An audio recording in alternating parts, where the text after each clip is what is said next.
Alright guys, I'm excited. Today we are going to be opening the Star-Lord Hero Pack for Marvel Champions the card game.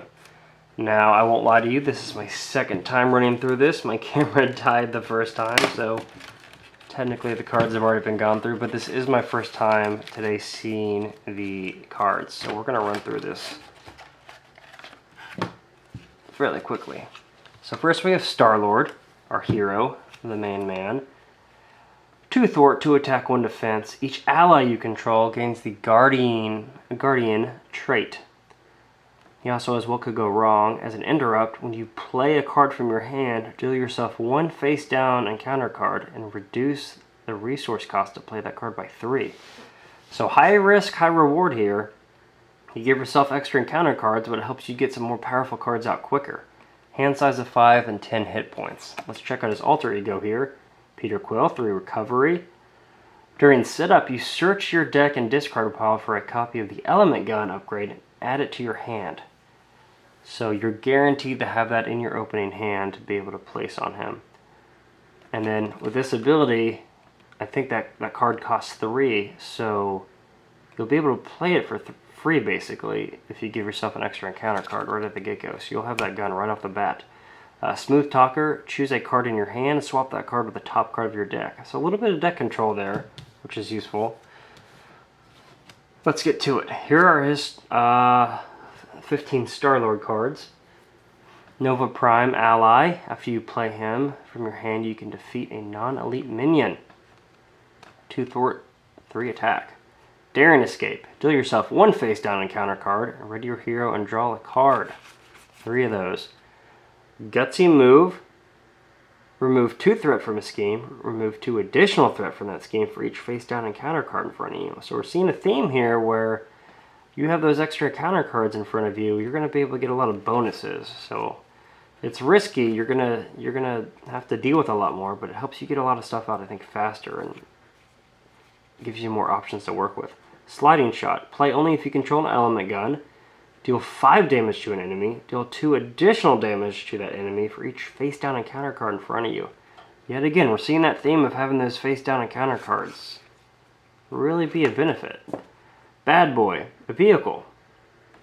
Cost 3. When you would take any amount of damage from the villain's attack, discard this card, prevent all of that damage. Change your alter ego form and draw 2 cards. Not bad. Good protection here. You got to switch to your alter ego form afterwards, but you get 2 cards, so I think this could be a pretty useful support. Alright, now your element gun. Restricted. You can only have 2 restricted cards per player. Exhaust element gun and spend 1 resource of any type to deal 3 damage to an enemy, and that attack gains piercing. We'll get to that here in a second. There's some keywords in that guide right there that I went through the first time, but forgot to do this time. Alright, item. His jet boots. He gains the aerial trait. Star-Lord will take any amount of damage. You can exhaust this to prevent 1 of that damage for each face-down encounter card in front of you. Leader of the Guardians. Each Guardian character you control gets +1 thwart, which, when you're a hero, all of your allies are going to get that, no matter that Guardian trait, no matter what. Star-Lord's helmet. When you are in hero form, get +1 hand size for each face down encounter card in front of you. Max of 3 additional. Alright, now let's go. These are our leadership cards. Star-Lord comes pre-built with the leadership aspect. So, Adam Warlock. When he attacks or thwarts, you discard a card at random from your hand. Not a huge fan of that. If that card's printed cost matches one of these symbols, the corresponding thing happens. Remove 3 damage, or remove 3 threat from a scheme, heal 3 damage, deal 3 damage, or choose one of the above. Better Ray Bill, another ally here. After he attacks and defeats a minion, you can remove 2 threat from the main scheme. Not bad, but he costs 5. That's kind of pricey. Yondu. His attacks gain ranged. He costs 4 though, and those aren't really good stats in my opinion. Air Supremacy. Choose up to X enemies where X is equal to the number of aerial characters you control and deal 3 damage to each chosen enemy. Not bad considering a lot of these allies and supports can gain aerial. Blaze of Glory.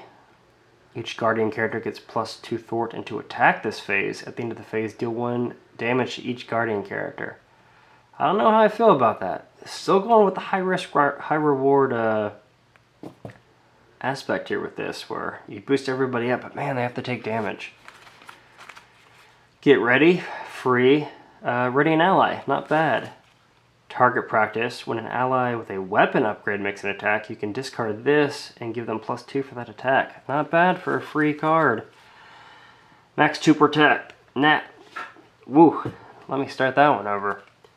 Power of Leadership, max 2 per deck. Double the number of resources this card generates when playing for a leadership card. Laser Blaster.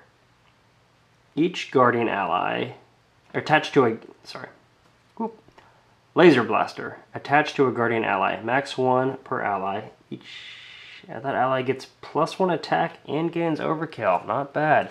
That Overkill will discard the Toughness token off an enemy, which can be a real pain in the butt. So this is a really useful card here.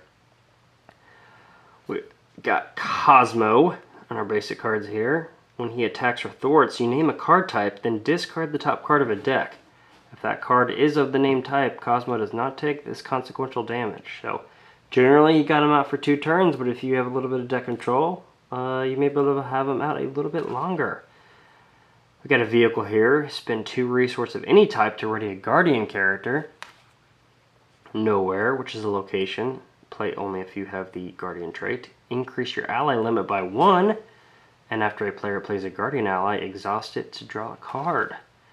Pulse Grenade. Weapon. Discard Pulse Grenade and choose an enemy. Discard the top 2 cards of the encounter deck. Deal 1 damage to the chosen enemy for each boost icon discarded that way. That can be a pretty powerful card if you get the right encounter cards. Alright. Banishment. His obligation. You can flip to alter ego form and choose to exhaust Peter Quill to remove banishment from the game, or discard an element gun from play. If you can't, place 3 threat on the main scheme. Then you discard the obligation.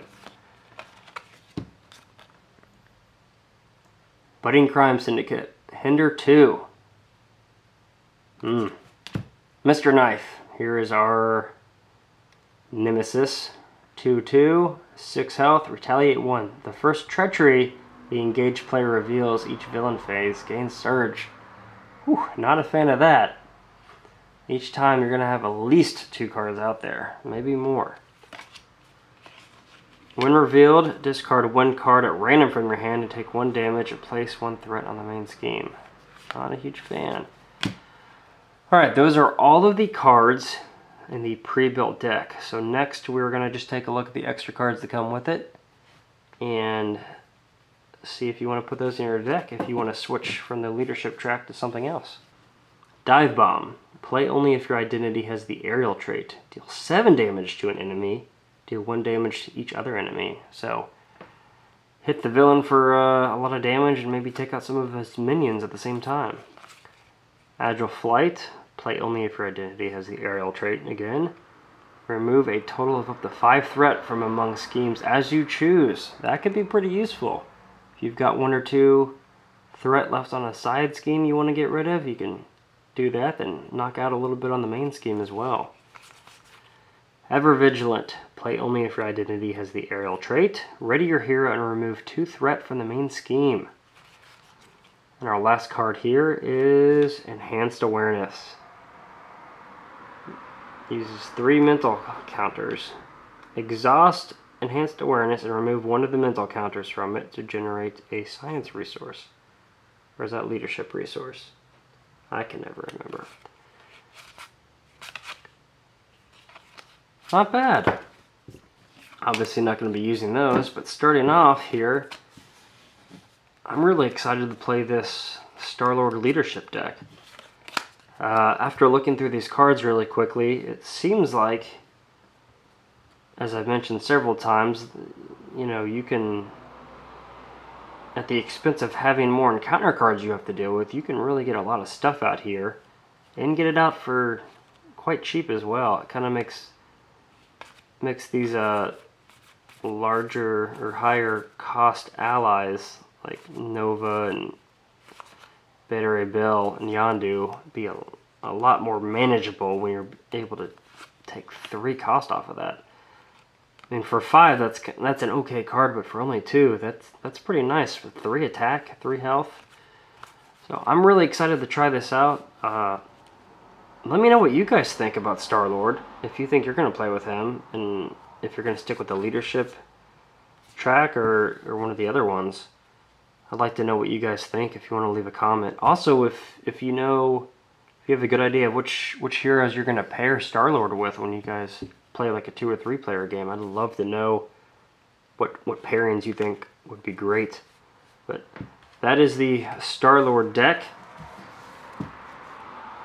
for Marvel Champions. So I'm excited, guys. Thanks for stopping by, and we'll catch you later.